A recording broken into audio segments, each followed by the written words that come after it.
ny fitiavan-tanindrazana mitarika fandrosoana izany no loha hevitra avohitra mandritry ny fankalazana ny faha 520 taona niverenan'ny fahaleovantenan'i Madagasikara sy ny nijoroany ny folo alin-dahy malagasy izay natomboka teny amin'ny araben'ny fahaleovantena Analakely no tarihin'ny filohan'ny repoblikan'i Madagasikara Andriamatoa Andry Rajoelina.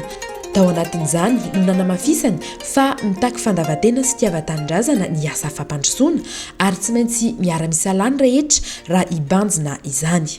Amin'ny fo feno fitiavana noa iarahaka amintsika rehetra amin'ity fotoana manandanja ity dia ny fanikafana amin'ny fomba ofisialy ny fankalazana fa 520 taona niverenan'ny fahaleovantenan'i Madagasikara ary ihany koa ny faha 520 taona ny fironan'ny folo alin-dahy malagasy. Ny fitiavan-tanindrazana mitarika fandrosoana.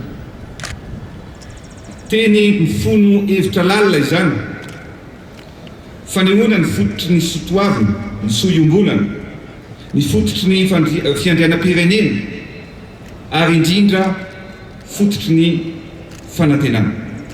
Ny asa fampandrosoana ny firenena tokoa mantsy dia mitaky fandavatena fa indrindra fitiavan-tanindrazana.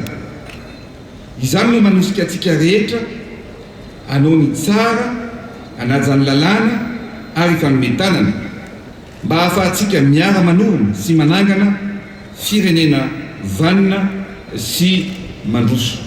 Ary izany ihany koa no anetanaka antsika rehetra ny olo-pirenena tsirairay avy tsy ankanavaka manerana ny faritra rehetra hiaraka anangana ny sainam-pirenena malagasy eny amin'ny trano fonenana, ny sekoly, ny toeram-pitsaboana, ny birao-mpanjakana, ny sampan-draharaha rehetra na ny miankina na tsy miankina mba iofaofa ny sainam-pirenena ho fiomanana sy hanamariana ny asaramanitra ary ho reharehany ity Madagasikara malalantsika ity fa maly ho teny isika ary matokony ho avy ihany koa.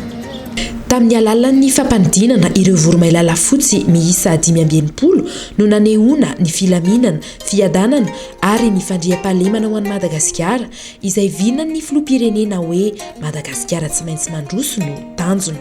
No marihana tamin'ny diaraim-panentanana niarana tamin'ireo androm-panjakana izay mampiseho ny kolontsaina ny faritra 420 mandrafitra any Madagasikara izany ary isan'ny nanatevin-darana izany ny ministeran'ny fambolena sy ny fiompiana nanehoana ny kolontsaina avy any amin'ny faritra Sofia izay faritra eo ambany fiahian'Andriamatoa Ajarson François Sergio ministra ny fambolena sy ny fiompiana.